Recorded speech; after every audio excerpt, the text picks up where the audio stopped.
338 साल पुराना एक सपना, एक देश का, किस चीज का? तो एक नहर बनाने का। वो नहर कहाँ? तो बिल्कुल इंडिया के पास। वो देश कौन सा? तो थाईलैंड। और उस देश के सपने में घुसा हुआ एक वाइट एलिफेंट का डर, और इन सब के पीछे चाइना का हाथ। और कैसे है ये इंडिया के लिए एक सरदर्द जो बन सकता है न सिर्फ इंडिया का बल्कि थाईलैंड का भी सरदर्द। क्या है ये वाइट एलिफेंट, और क्या है ये रूट जो बनाना चाह रहा है थाईलैंड? इन सब को जानेंगे आज की वीडियो में। वेलकम टू ज्ञान कोश। और पहला सवाल आपके मन में होगा, बात क्या हो रही है? बात हो रही है एक लैंड ब्रिज की। जैसे भारत श्रीलंका के बीच में राम सेतु है, ऐसा ही कोई सेतु नहीं, ये कुछ अलग है। तो यह है एक लैंड ब्रिज जो बनेगा थाईलैंड के क्रास्थमस में, और जो 300 साल पुराना आइडिया है। तो क्या चीजें हैं जानते हैं। सबसे पहले देखिए, थाईलैंड लोकेटेड कहाँ है? थाईलैंड इंडिया के किस ओर बसा हुआ है? अगर आप भारत से जाते हैं, ये इंडिया है, यहां से जाओ तो आपको ईस्ट के साइड में दिखता है थाईलैंड, जहां से इंडिया से रोड भी बनाया है। इंडिया ने एक ये रोड बनाया है जो इंडिया को थाईलैंड से जोड़ता भी है। लेकिन थाईलैंड से जब आप आगे की तरफ जाएंगे तो ये आपको जमीन का रास्ता दिख रहा है, यहाँ समंदर है, ठीक है, ये समंदर का रास्ता है। तो अगर किसी देश को ये जितना इधर वाले इलाके, चाहे चाइना हो, चाहे जापान हो, चाहे ताइवान हो, इनको अगर सामान लेके आना है ना यूरोप में बेचने के लिए, तो ये वो रूट ले सकते हैं। ये रूट होता है इनके जाने का, ठीक है। और ये जो जगह है इसे कहते हैं स्ट्रेट ऑफ मलक्का। यानी जितने भी शिप्स गुजरते हैं अभी, वो सब थाईलैंड से नहीं गुजर सकते, क्योंकि थाईलैंड की देखिए जमीन बनी हुई है समुद्र के बीच में, तो उन्हें ऐसे घूम के जाना पड़ता है स्ट्रेट ऑफ मलक्का से। तो ये जो जगह है इसे कहते हैं स्ट्रेट ऑफ मलक्का। और ये जो बीच का रास्ता है, स्ट्रेट ऑफ मलक्का से चाइना का 70% जो पेट्रोलियम है, जो वो एक्सपोर्ट करते हैं, मैन्युफैक्चरिंग अगर यूरोप भेजना है या कहीं भी भेजना है, तो इसी रास्ते से होकर गुजरता है, फिर यहाँ से वो यूरोप की तरफ चला जाता है।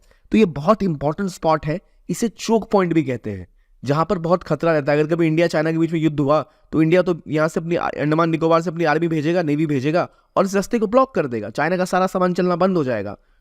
और यहाँ पर इकोनॉमिक प्राइस भी है कि अगर बेचारा थाईलैंड चाहे भी तो इनके खुद के शिप्स भी अगर इस कोस्ट से इनको कहीं पे दूसरी तरफ भेजना है तो वो घूम के यहाँ से ऐसे जाता है, तो इनके लिए भी खर्चे बहुत हैं। और ये पूरा लैंड का रूट है। तो इनका बहुत पुराना सपना था कि अंडमान सी से इस गल्फ ऑफ थाईलैंड को जोड़ने के लिए यहाँ पर एक कनाल बनाई जाए, एक नहर बनाई जाए। ऐसी ही कुछ नहर जिसे पनामा में बनी थी। और जिस जगह से नहर बनेगी वो जो माना जा रहा था कि वो जगह थी इस्थमस ऑफ क्रा।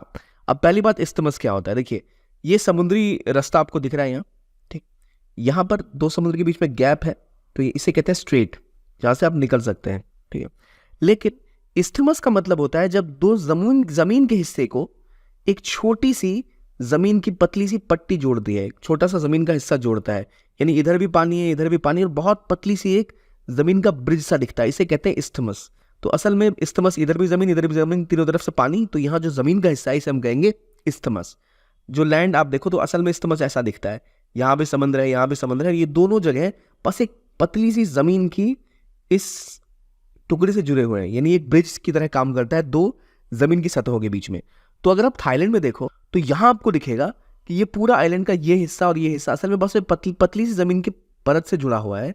तो अगर यहाँ एक कनाल बना देते, नहर बना देते, तो अंडमान सी सीधा सीधा गल्फ ऑफ थाईलैंड से जुड़ जाता। तो जितने शिप्स यहाँ से आ रहे हैं, इतना घूमने के बजाय, सिंगापुर से जाने के बजाय सीधा यहाँ से डायरेक्ट चले जाते। या इतना लंबा क्यों है भाई, डायरेक्टली यहाँ से चले गए वियतनाम, कंबोडिया, थाईलैंड, सारे के शिप्स यहाँ से सीधा जाएंगे और यहाँ से घूम के निकल जाएंगे। तो सिंगापुर का जो पोर्ट है या जो स्टेट ऑफ मलक्का है, इस पर डिपेंडेंस कम हो जाएगी। अब गौर करिए, मैं सारे एरोज कहाँ से ला रहा हूँ? हांगकांग के पास से, चाइना से। यहाँ चाइना का सारा मैन्युफैक्चरिंग होता है और यहीं से चीजें मूव करती हैं। तो इस कनाल को थाईलैंड क्यों बिल्ड करना चाहता था? थाईलैंड इसलिए बिल्ड करना चाहता था कि थाईलैंड में खुद की कनेक्टिविटी भी बढ़ेगी। बहुत समय से थाईलैंड चाह रहा था कि भाई किसी तरह हम अपने देश को जोड़े।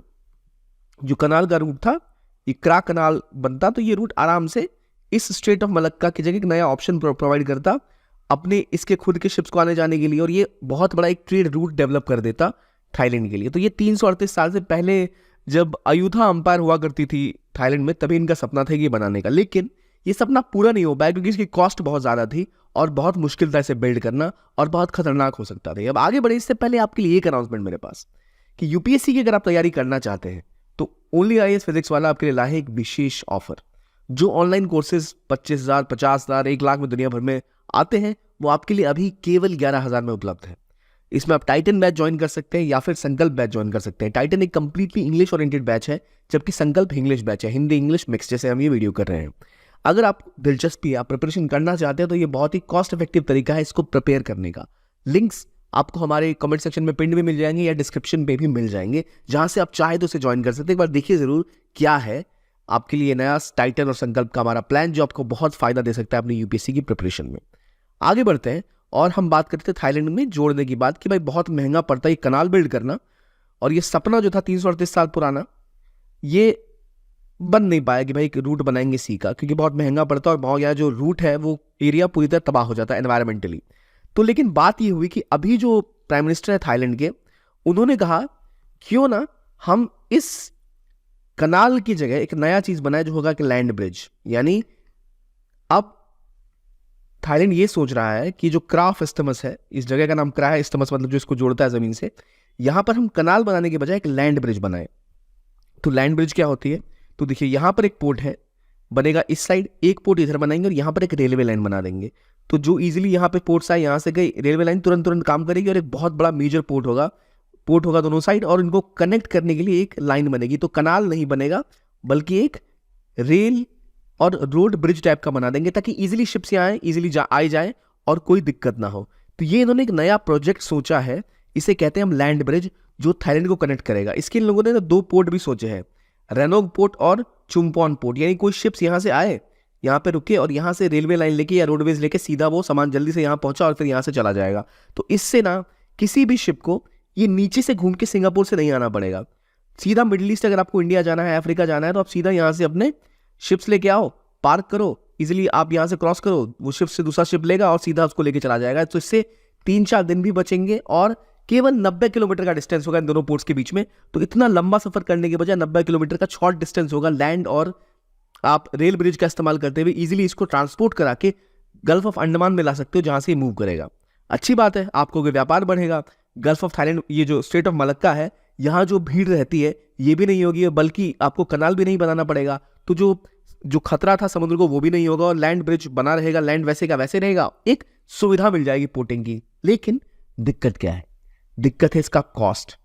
तो अराउंड 240 बिलियन से लेके $350 बिलियन तक का कॉस्ट इसका आएगा। ये जो पोर्ट कनेक्टिविटी ब्रिज बनाने की बात कर रहे हैं, इतना पैसा देगा कौन?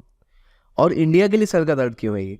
क्योंकि देखिए इंडिया के पास एक खास बात है कि जब तक ये रूट पुराना वाला ये वाला रूट चलता रहता है, ये है कौन सा? State of Malacca.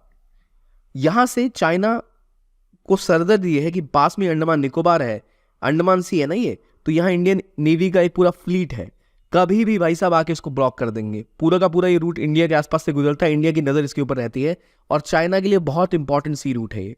अगर ये कनाल वाला तो कैंसिल हो गया, लेकिन अगर रेल ब्रिज या लैंड ब्रिज भी बनता है तो चाइना के पास एक अल्टरनेटिव रूट होगा कि वो यहाँ से भी पास कर सकते हैं, उनकी नेवी इजिली आ सकती है। थाईलैंड पास है चाइना के और थाईलैंड के ऊपर दबदबा भी थोड़ा चाइना का बना रहता है।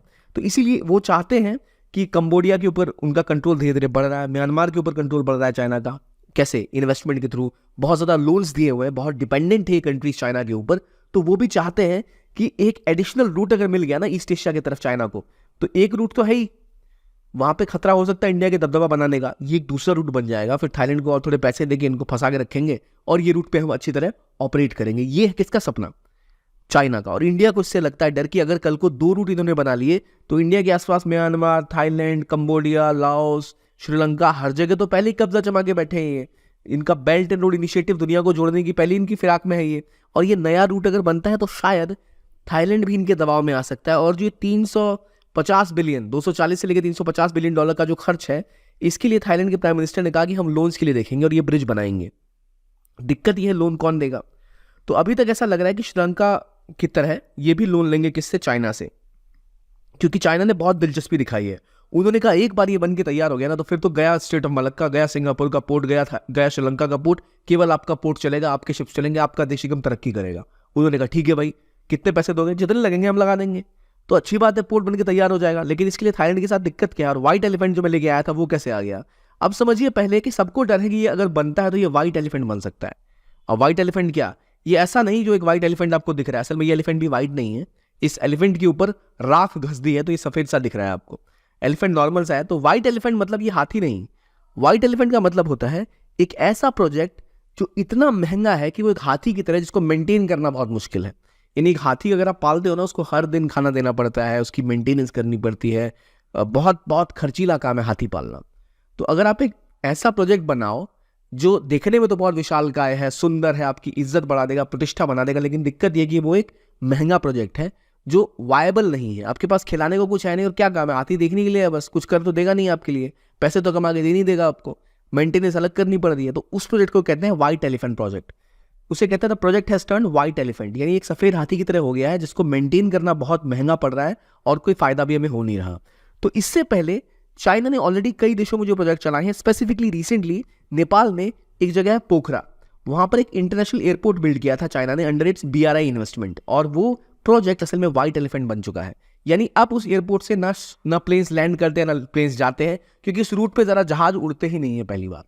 और वो एयरपोर्ट पोखरा बहुत हाई एल्टीट्यूड एरिया है, तो वहां पर भी दिक्कत है कि भाई ऑलरेडी इतनी डिमांड नहीं है। जब डिमांड ही नहीं थी, कोई प्लेन पे चढ़ने को आदमी नहीं था, और फ्लाइट बहुत महंगी है क्योंकि हाई माउंटेनियस रीजन है, और इंडिया ऑलरेडी काठमांडू के थ्रू रूट करता है, तो $250 मिलियन का इन्होंने उनसे लोन लेके ये बना लिया एयरपोर्ट कि भाई यहाँ से भी लोग आएंगे, टूरिज्म बढ़ेगा, ये होगा वो होगा। लेकिन वो इतना अनवायबल है कि वो सफेद हाथी बन गया। अब उसको पाल लिया, पालते रहो, पैसे देते रहो, जबकि काम का वो है नहीं। कुछ ऐसा ही श्रीलंका में हुआ, हम्बनटोटा पोर्ट इन्होंने बना के दिया, यहाँ पर कोलंबो के पास एक कोलंबो सिटी बना के दे दी। अब श्रीलंका के पास इस पोर्ट पे शिप्स आते ही नहीं है, कोई कमाई नहीं है। हम्बनटोटा 99 साल के लिए इसका श्रीलंका का इसके ऊपर कब्जा हो गया है। तो ये सरदर्दी जो है ना श्रीलंका की, ये चाइना के इस लोन की वजह से, और इसी को हम कहते हैं डेट ट्रैप, कि कैसे कर्ज दे देता है पहले कि लो भाई कर्ज ले लो, ये बना लो मस्त, थोड़ा बहुत इंटरेस्ट हमें देना, और बाद में आपका चल पड़ेगा प्रोजेक्ट, तो पैसा ही पैसा, घर भर जाएगा आपका, तब थोड़े बहुत हमें भी दे देना वापस कर्जे।